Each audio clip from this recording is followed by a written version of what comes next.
So we went outside just in time to see Akira punching Linkbeard right in the face.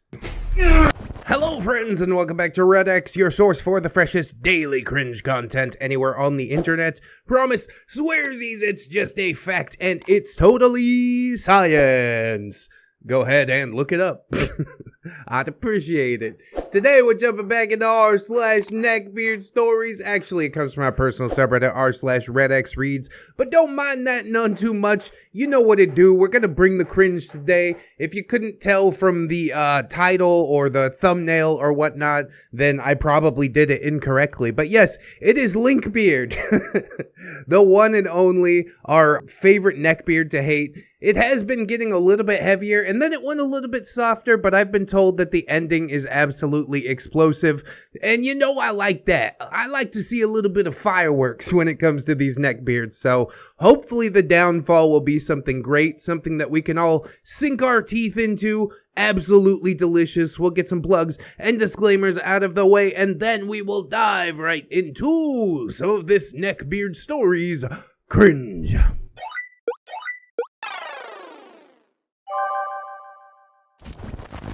The Legend of Linkbeard, Part 8. The time Akira punched Linkbeard. Well, Akira, I thought he was going to be that guy. I thought he was, like, not very likable in the first couple of stories, but he's winning some points with me by punching a rival beard. So let's see how that comes about, I guess. Hello again, everyone. Hi, Tiny Hairy Potato. The potato is back with another semi-satisfying story about Linkbeard getting his ass kicked both in and out of game. Oh, he does that to himself, honestly. Remember the last story he punched the board and broke his hand? Is that still a thing? I hope he walks around with his hand all bandaged up, a reminder of his own incompetency. So, full disclosure, I did get permission from Akira to talk about this because this part of the story revolves around him. On a side note, hi Akira. I know you're reading or listening to this, and yes, I know my spelling still sucks, so go screw yourself.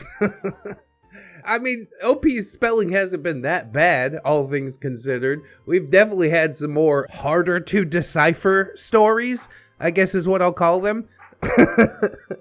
And also, yeah, welcome to the fold if you are listening to it, Akira. So Akira has early onset schizophrenia. It runs in his family on his mom's side. God, that's heavy. From what he's said, it's mostly audio and rather mild when he's on his medication. So yeah, he does hear voices in his head. I hope you stay on that medication. If it helps, I mean, there's no reason not to, although I know that sometimes schizophrenia sufferers can be convinced by the voices to not take the medications. So yes, please do take the medications, I must reiterate. I'm no expert on the matter, nor am I, and I can only go off of what he's told me. He doesn't hear voices that, like, tell him to kill or anything like that. It's apparently like a quiet white noise in the background when he's on his meds. When not, it ranges from whispering to shouting. God, that sounds so hard to live with, dude. How can you concentrate on anything at that point? Somebody yelling inside your head, you can't just walk and get away from it? I don't even like people yelling when I'm sitting around. It's like, Jesus. My deepest sympathies for that, but I am glad that you are getting through it. So he said that it's hard to avoid what some of the voices say, but usually it is pretty tame stuff, like, take another jelly bean, and stuff like that. I got some jelly beans. Take another jelly bean? You ain't gotta tell me twice. Are there actually jelly beans? Or is the voice just, like, making stuff up? God, that's gotta be quite a thing to delve into. I should probably do some reading on this at some point. So, at the time of this part of the story, Akira was either having his medication adjusted or he was being put on different ones, so he wasn't 100% there, but it wasn't anything that he hadn't gone through before. When I got to Dungeon Master's place for the next session, Akira was already there on the couch. He looked like he was kinda high or something. I asked him what was up, and he explained to me that he has early onset schizophrenia, and his doctor changed up his meds a little bit, so he's probably not going to be fully there for the game tonight. After learning this, I only had one question on my mind. How the hell are you getting home tonight? My boyfriend's picking me up, said Akira, in a really weird, flat tone, very different from his usual excitable self. I probably won't be much fun to play D&D with for a few weeks, but I'll try my best. Hey, don't push yourself. Like, I've never been screwed up because of that kind of medication, but when I had my gallbladder removed, I was really messed up on endone for like a few weeks after, and it was pretty bad. Yeah, there's no shame in stepping aside and things like that. If the game is gonna push you a bit too far, then that's cool. We'll just put your character on autopilot for a little bit. Especially if you're like screwed up on meds, you're probably gonna be on autopilot anyways. But if the game is something that helps you cope and deal with the situation at hand, then hell yeah, sit in, do the thing, you know what I'm saying? Akira made a strange noise, kind of like a dry chuckle, but he didn't smile. It was kind of unsettling, to say the least, but hey, whatever. I myself am no stranger to mental illnesses and their weird happenings on the human body. I was diagnosed with depression and social anxiety when I was younger, and some of the medication I was on at the time, though it didn't have much of a negative effect on me, could have turned me into a drooling mess, among other things. Yep, I feel that I got both of those things as well, OP, and while I'm not on any medication, it does make it hard to deal, whether you're on meds or not. Sometimes I get a message from somebody, they're like, hey, I sent you a message a month ago, and I'm just like, I'm not in a state to deal right now. I can make the content because that's basically just me doing a thing, but interacting with other people, it can be a lot, especially when I'm in a depressed place, as I have been on and off recently. But anyways, the others eventually showed up, and Akira pretty much told him that he just wasn't feeling too well today. I don't know if he was just tired of explaining why he was acting so differently, or if he was unsure of how they would react to his mental illness. The media at large hasn't been very kind to people with mental illnesses, especially those with dissociative identity disorder and schizophrenia. Yet most media makes both of those two groups look like screeching lunatics, which is unfortunate because I haven't really had any face-to-face interaction with people with either of these two illnesses, so I can't really judge it 100%. Considering that, one, no face-to-face interaction, and two, most of what I've been presented has been through the lens of media, which, as I've said before, is not an accurate way to consume things. But yeah, I think the main reason that Akira opened up to me about that might have been because I have insomnia. Like, sometimes I stay up for 48 hours kind of insomnia. Take some valerian root and call me in the morning. Choose some valerian root and get more exercise. It's a Fight Club reference. Anybody? Nope? Okay. Well, when that happens, I just tend to experience some mild hallucinations, mostly like seeing insects out of the corner of my eye, stuff like that. Luckily, I got no experience with that either. I'm a real good sleeper. I will stay up for 24 hours at a time, but once my head hits the pillow, I am out like a light. So we get started, and apparently Linkbeard was in a bad mood as well that day. Some crap about his boss being a jerk or something. From what I could gather from his rantings, Linkbeard works in either a games shop or an appliance shop. Maybe JB Hi-Fi? The point being, he was in a crappy mood. But Linkbeard had a drive, and he was determined to find the Master Sword.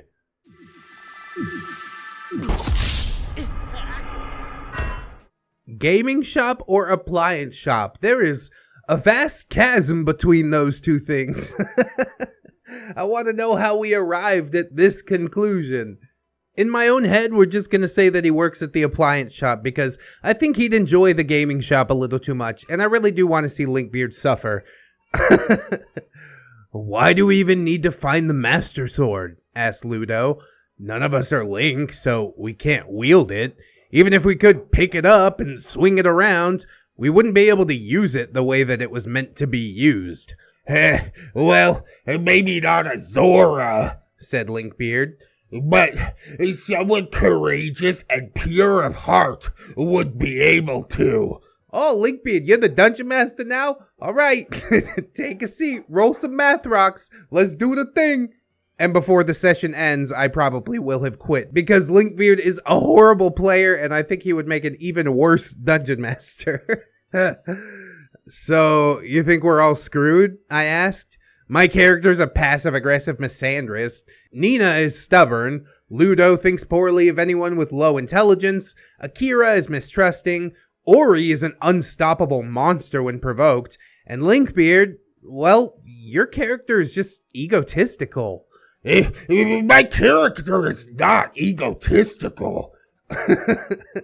Maybe you're not trying to roleplay him in an egotistical way. That's just a bit of your real self peeking through the character, isn't it? Like, dude, you think you're the hero of time. You're like Neo in the Matrix, the one, even though nobody has given any signs towards that. That requires at least just a tiny bit of ego, doesn't it? Kind of is, said Ludo.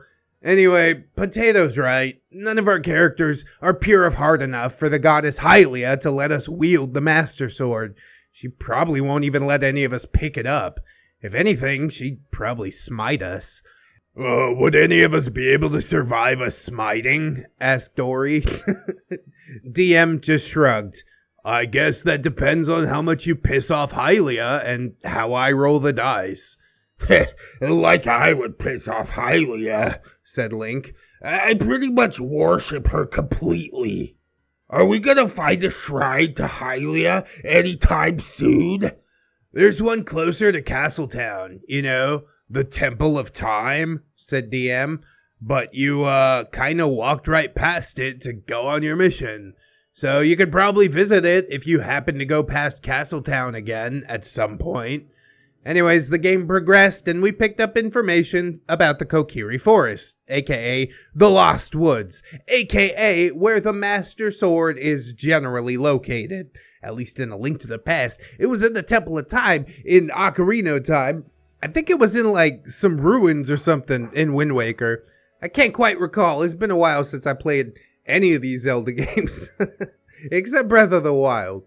So the Kokiri Forest wasn't too far from where we were, and Linkbeard practically dragged all of us into the Lost Woods. He basically explained his reasoning for going there as follows. The Lost Woods is one of the safest places in Hyrule, so the Queen should be there. If not her, then we could ask the Great Deku Tree for advice. He's really smart, and if he can't figure out where the Queen is, then no one can. I'm sure the Great Deku Tree probably has some ideas on where she is, but we have to remember that he is a tree, therefore rooted in the ground. It's not like he's following the Queen around watching her every move. Unfortunately, Linkbeard was right in his own way. The Great Deku Tree was very knowledgeable, and if it had anything to do with Hylia, then he would probably know. Is it Deku Tree or Deku Tree? I usually say Deku, but I've heard people say Deku before too. Seems like a 50-50 split. Somebody's gonna be upset in the comments about my pronunciation, but that's okay. You can't win them all. Plus, I kind of wanted to see if Dungeon Master would let me climb the Great Deku Tree. That's disrespect. He's like a elder forest god. No, you can't climb him. There could have been some goodies up there. Yeah, Deku nuts, Deku sticks. What do you want? Show me your Deku nuts. Take your stick and light my torch. That's madness. So we get to the ominous entrance to the forest, only to find a caravan where some people were freaking the hell out. 2 Hylian women, a toddler, and an older man. They were a group of merchants that were traveling west towards Rito territory when they stopped for the night, and in the morning, one of the children was gone. The toddler told the adults that the little boy walked off into the Lost Woods following a firefly, but never came back. Yeah, he's a skull kid now. Give up on that. Now, in Legend of Zelda, getting lost in the Lost Woods is very, very bad. This is because, as stated before, the Lost Woods is where the Master Sword is located, and therefore it has a lot of magical protection. If a child gets lost in the woods, then they turn into a creature known as a Skull Kid. Yay! I was right! Now, Skull Kids are kind of chaotic little shits, but they aren't malicious, at least barring the events of Majora's Mask. Either way, the boy lost in the woods would turn into a Skull Kid inevitably, unless we found them and brought them back to their family. Being a Skull Kid ain't so bad. You just hang out on the tree stump, play your ocarina, give heart pieces out every once in a while if somebody does the Simon Says game right. Really, I want to know more about the mythology of Skull Kid. What do they do all the time? What is the diet like for a Skull Kid? Now, as to anyone who wonders why one of the adults didn't go into the wood to find their child, because only children turn into Skull Kids, well, if an adult gets lost in the Lost Woods, then they turn into a Stalfos, which are these big undead skeletons with swords who attack living things. Dungeon Master changed them around a little so that the Stalfos are pretty much guardians of the Lost Woods that are there to stop people from trying to get to the Master Sword. Yeah, I'll go for that in the headcanon, why not? Really, is being a Stalfos even that bad? Hey, you get to live forever! I'll be off into those woods in no time. Yeah! But now I can't do the Neckbeard voice anymore because I got no cheeks or tongue. Actually, I probably couldn't even make YouTube videos anymore because I got no vocal cords. Yeah, never mind. That's a bad idea. I take it all back. I don't want to be a Stalfos. So they didn't have much in the way of offering a reward for us, but a few rupees. We still accepted, though. Linkbeard was kind of annoyed, obviously, that this would stop us from getting to the Master Sword even faster. We decided to have a buddy system based on skills while in the forest, to make sure that we wouldn't stray too far from the main group, and hopefully, none of us would get turned into a Stalfos. I was paired with Ludo, Nina with Ori, and Akira was with Linkbeard. Alright, so the edgelords go together, boyfriend and girlfriend go together, and the two relatively normal leftovers go together. That checks out to me. Things were alright for the most part. Before we left, Ludo talked with the boy's father, and we gathered some basic information about what he looked like, his name, all that good stuff.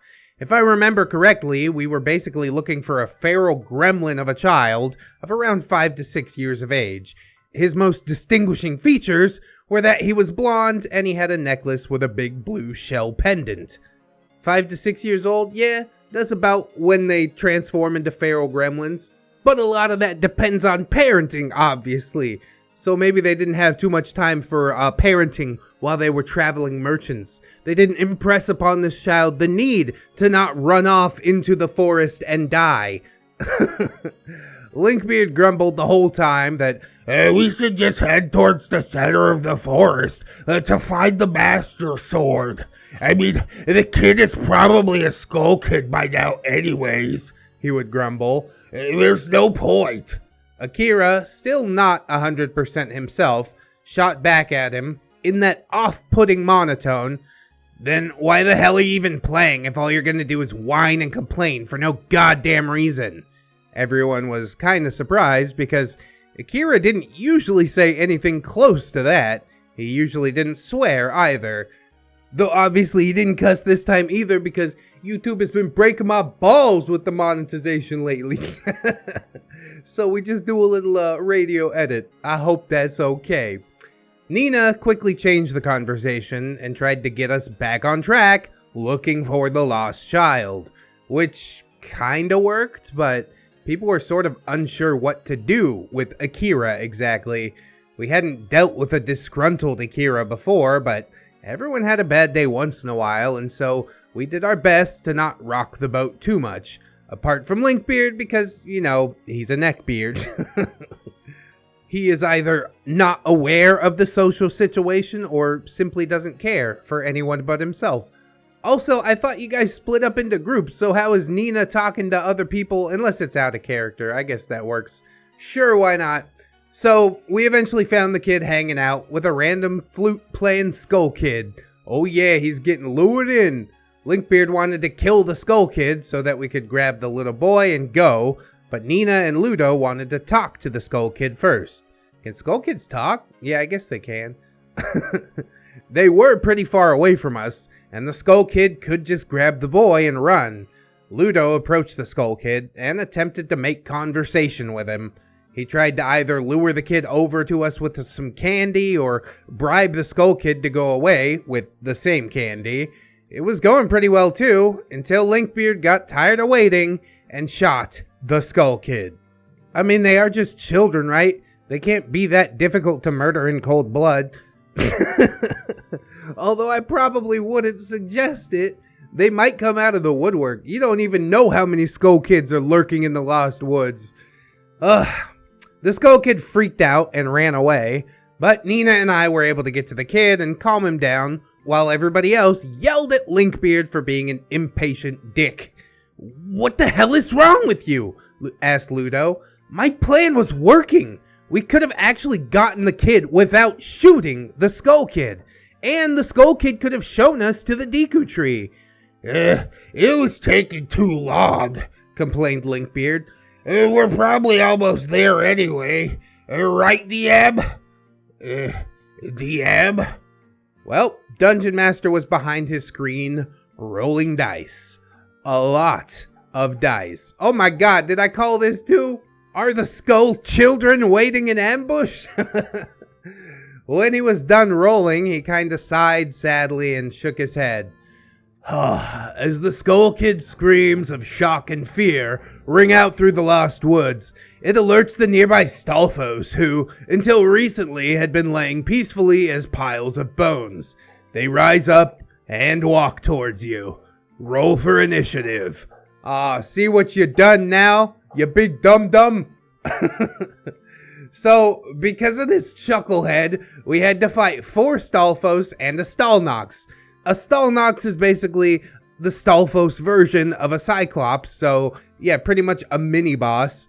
I was screaming, they were screaming, everyone was screaming. Mostly at Linkbeard not understanding that actions have consequences. Yeah, don't even bother trying to explain that to a neckbeard. Their intelligence is about on the same level as a dog. They can't relate to abstract concepts like cause and effect. I mean, Linkbeard had done a few things like this previously, but the consequences had mostly been us getting, less reward money or some people treating the party with a bit of disdain. This was the first time that we got our asses kicked. And oh boy, did they get kicked hard. By the end of the fight, Nina had been downed once, Ori and I were on like 10 HP each, Ludo had the most HP because he ran around everyone while shooting spells, Linkbeard was also hurt pretty badly, but he took one of his health potions so he was back to full HP, Akira himself was down to 1 HP, Nina couldn't find any plants to make health potions, so Akira looked over at Linkbeard and asked him for help. "Mind giving me a health potion, Linkbeard?" "What? No, those are mine," said Linkbeard. "If you wanted health potions, you should have bought some." Wait, is this in character right now, or are you this much of a douche in real life? Come on, dude, it's a health potion. I'll pay you back for it if it really means that much to you. Akira tries to press the matter. "What? Dude, come on, you've got like 10 potions. Just give me 1, and I will pay you back later." "No way. Get your own." "This is a team game. You can't hoard all the items like some selfish dragon." "I'm not being selfish. I'm just better at managing my resources." Okay, now refute the part about this being a team game. You're supposed to be a party. This is a group effort. If everybody else dies, then it's you against a mini-boss and 4 Stalfos. Like, it's not gonna go well. You need their help. I think even the most self-serving character would see that it is at their advantage to keep their partners on their feet. Dude can't even, like, see past the nose right on his face. The foresight is just not there. Nina and Ludo calmed the situation with some bumbling, and we actually did manage to find the Great Deku Tree and the Koroks. These are tiny little wooden people that wear leaf masks and wave branches around. They're creatures that are watched over by the Deku Tree. They're very childlike in the way that they talk and act, and overall, they are all very cute. Yeah, they're so fat and round, most of them. I mean, some of them are tall and skinny. I just love when I find one in Breath of the Wild. They always surprise me, popping out. Wah-ha! You found me! Whoa. It's a good feel. Gotta love them Koroks. The session was running a little late, so the Dungeon Master cut it there with us in the Korok village. Akira was still annoyed, obviously, that Linkbeard didn't give him a health potion, so he went outside to just wait for his boyfriend to pick him up. Linkbeard grumbled his grievances about Akira getting angry at him for not sharing his potions. Unfortunately for Linkbeard, everyone was against him. Yeah, what is up with that? I've explained this at length. Keep your teammates on their feet. You cannot do this alone. We reminded him that D&D is a group game, where we all win when we work together. If we have the resources to help each other, then we should. This was also a lawfully good campaign, so we weren't trying to dick each other over. Ori even pointed out that Linkbeard was aiming to be a royal guard, and if people found out that he backstabbed people that he was in a group with, that were tasked with finding the queen, then he might not ever be welcome back into the castle.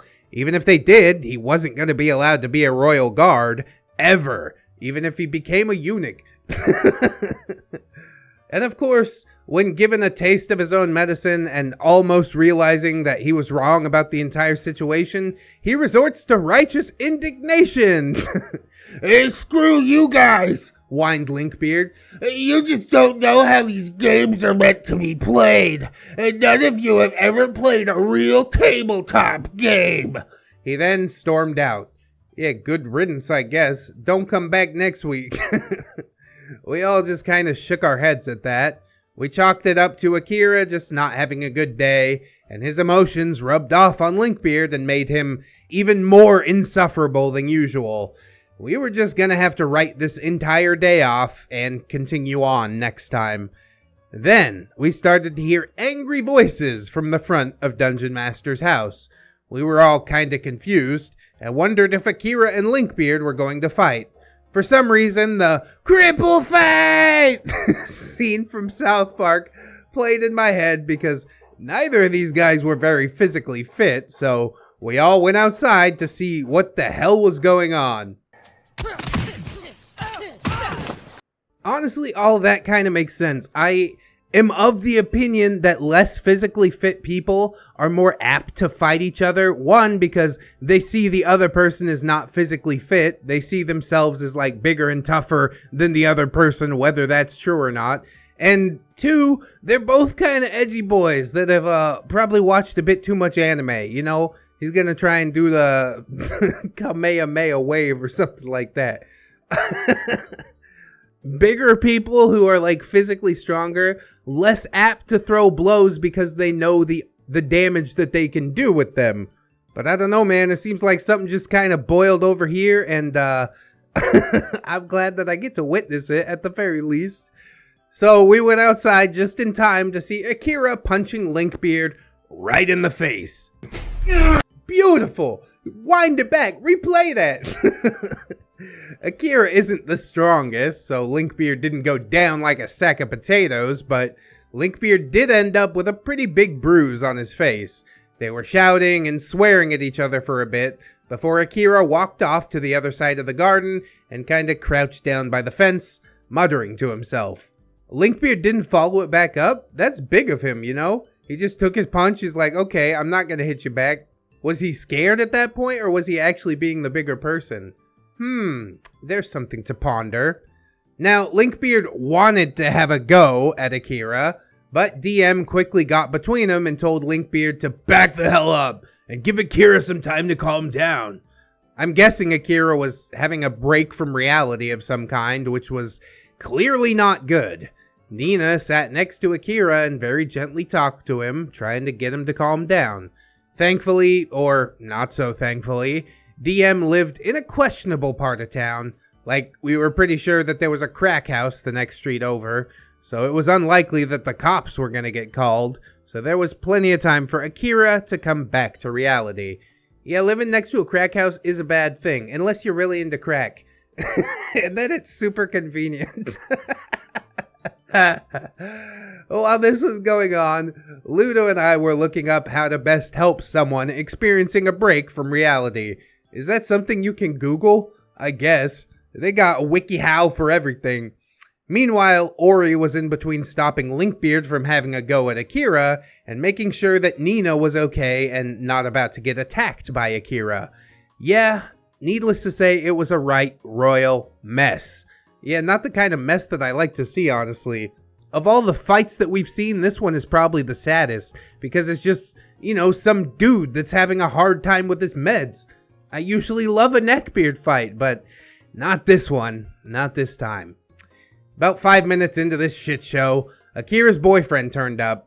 Let's call him Zach, because he looked kind of like a less muscular Zac Efron circa his High School Musical days. As soon as he pulled up, he went over to DM, explained who he was, and asked what was happening. Dungeon Master explained that something happened when we were inside, and Akira was having a psychotic episode. Zach was pretty understanding and said, "Yeah, this happens once in a while." Oh, they got the same voice. Zach and DM? That's crazy. Usually, when his meds are changed or the dosage is lowered dramatically. So he went over to Akira and sent Nina on her way. After about 10 minutes of them talking quietly to each other, Akira was back enough to apologize for punching Linkbeard out of the blue like that. Weren't they screaming right before that? It doesn't seem like it was too out of the blue. Dude probably deserved it. If not for this, then for something else. But apologizing is the thing to do, I suppose. "Sorry, man," said Akira sheepishly. "I honestly thought you said something that was really messed up. I admit I probably got a little paranoid and, yeah. I kind of realized after I punched you that maybe things weren't really happening the way that I thought they were happening. So, sorry." Linkbeard looked pissed off, but he had enough social awareness, miraculously, to realize that everyone was more on Akira's side than on his, so he decided to just play it off. Yeah, whatever. But if you punch me again, I'll totally kick your ass." Yeah, that's gonna happen, for sure. Akira just shrugged. "Yeah, fair enough." Zach introduced himself to all of us now that everything had calmed down properly. "Sorry we had to meet like this, but maybe next time it'll be less, stressful. Anyway, we should probably stop by the hospital or call Akira's psychiatrist." So we all wished Akira good luck and Zach drove off with him. We were all really shocked about what had just happened. Linkbeard was muttering some hateful things under his breath about nutcases and psychos. We could all understand him wanting to vent after getting punched in the face out of nowhere. Like, it wasn't Akira's fault that he punched Linkbeard, and it probably wasn't Linkbeard's fault that Akira punched him. Honestly, it's probably just karma at work. If he if he didn't deserve it in this instant, he definitely deserved it for something else. Go ahead, ask me to draw Lolly Zelda again so you could get your teeth broken out. Like, it's really hard to feel bad for this guy at any point after that. I later asked Akira what exactly Linkbeard did or said that made him want to attack him, or if he had a voice in his head that possibly made him attack Linkbeard, and Akira honestly just doesn't remember. He was pretty sure that Linkbeard probably didn't say anything at all. He probably just coughed or something like that. But with how he was acting before, I wouldn't have been surprised if Akira actually did hear him say something, and then his schizophrenia prompted him to punch Linkbeard in response. And I suppose that is the end of our story for today, which is good because this hammering's been going on forever and it's never going to stop, and I think I'm going a little crazy too. honestly, with the way Linkbeard stormed out of the house and the dynamic between those two that day, and I thought that they said that there was some yelling before the punching happened, which prompted them all to go outside. So yeah, I'm pretty sure something was going on, and Akira got gaslit or something into believing that it was the voices that made him punch Linkbeard, when honestly, Linkbeard probably did deserve it, as I've said about 3 times now. If not for this, then for something else. I don't feel the least bit bad for this dude.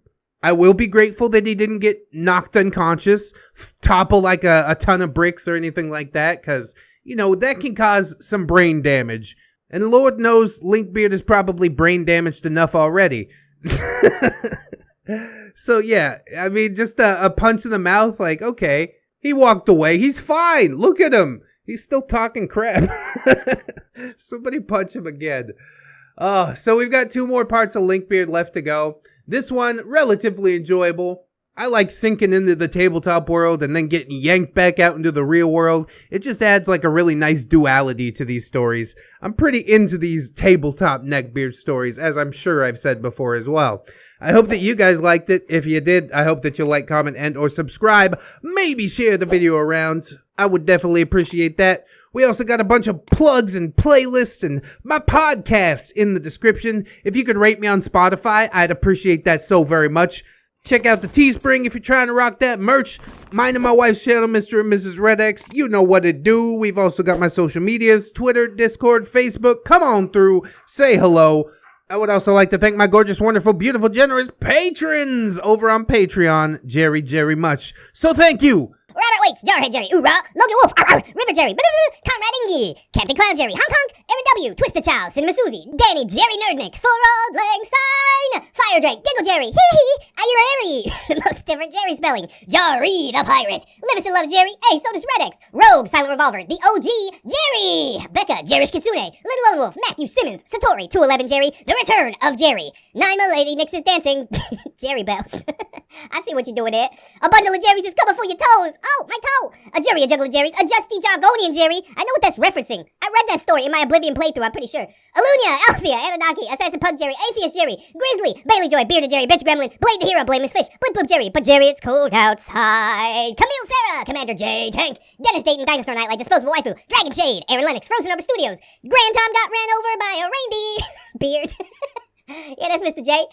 We got Gypsy, Hadrian BR, Heathcliff, Itchy Nuts, just scratching, bro. A pimp named J. Crisp. Yes, you gotta say the whole thing. J.M. Coon, Jennifer Schaefer, Jerry Blacktail, Jerry, Bo Berry, Banana Fana, Fo Ferry, Fee Mo Mary, Jerry. That's a throwback. Jerry the Smoke Jerry to the other Jerry's, Jerry the Outlaw Mother Trucker, honk honk. John Hero, John Jerry, Jingleheimer Schmitz. Hey, that's my name too. Jolly Black Jerry, Simbufa, because if you're boofing is free. KJW, Kachow, Crewhee, Miss Monday, Lord Jerryo, leader of the Thunder Jerrys. Ho! Jackus Rule, Melgar the Destroyer, Mr. Carrot 797, God of Veggies, good for your eyes. Natari, Nightmare Jerry, oh no! Orgami Jerry Steve, Panda Prince Jerry Bamboo, Patron Saint of Chicken Nuggies, Saint Jerry, Ramen. Formerly Deltarune Jerry. I like the name change. The change up is good, keeps it fresh. Phantom of the Pines, Jerry Kids and Jerry Beth, Ramtide Lacrimates, which somebody told me means crying. I never see Ramtide cry, except that one time that I did, but we don't talk about that. Rose Jerry Miller, TSM Kirby, Sarita the Lolita, Serrated Ash Staples, aka Jerry Yeet, Stephanie Goodner, Synaptic Boomstick, Brilliant Tomago, Teddy the Police, Tensa Monster, the One True Fusky, the Real Slim Jerry, please stand up. Tom, but it's the Jerry on the inside that counts. Treeberg, Vigilante Justice, Viking Jerry, we found Marble Jerry, they were in the attic playing Minecraft with a Sega Genesis controller. What are you doing to me? What does the beard say? Will Mags, Comrade Mooney, Kira, you're a wizard, Jerry. Redwind, Goose says honk, Jerry Atrick.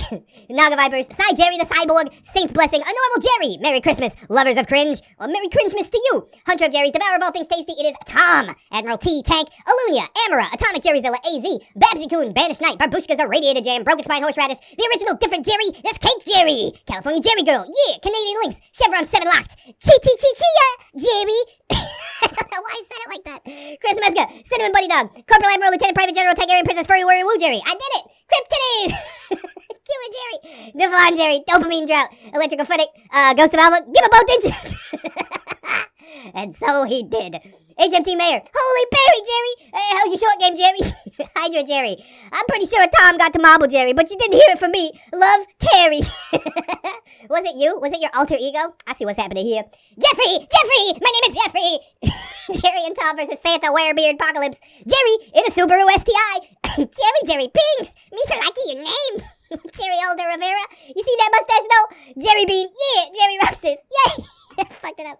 Jerry role-playing game. Judge Jerry and Executioner. King Tom, Smasher of Jerry Zillas. Kitsakin, Crafty Kitty Cat, Life of a Guardian, Little Ann Woods, Lucia Lovecraft. Maybe next time, Midnight Sun, Milkfed Gimp, Miss Duchess, Not Invisible Angel, I see you. One late Jerry hopping into a new year. Oh, it's gonna be a good year, I'll tell you that. Organic Cam, Ghosty, Raptor Art, she's my Jerry Pie. Go drink a Mountain Dew, what a big surprise. Cringe so good, make a grown man cry. Sweet Jerry Pie. Sherlock Jerry Holmes to find Marble Jerry has arrived. Yeah, I think he's too late though. He's in that attic play Minecraft with Sega Genesis controller. Or maybe you're the one that found him. I'm not sure. I kind of missed out on this backstory here.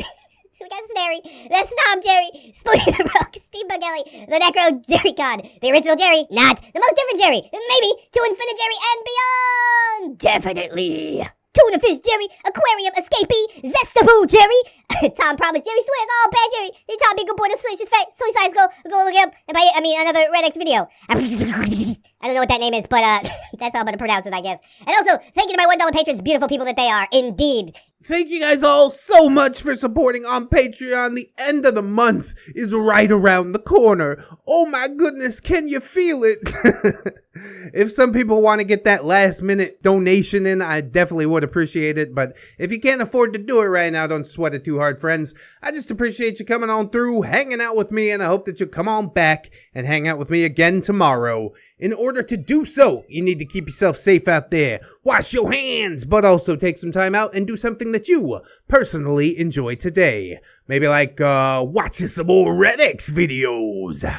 That's a big brain play too. Always remember, friends, that you are loved, you are worthy, and you definitely deserve it. I shall see you in the next one, and until then, friends, bye-bye.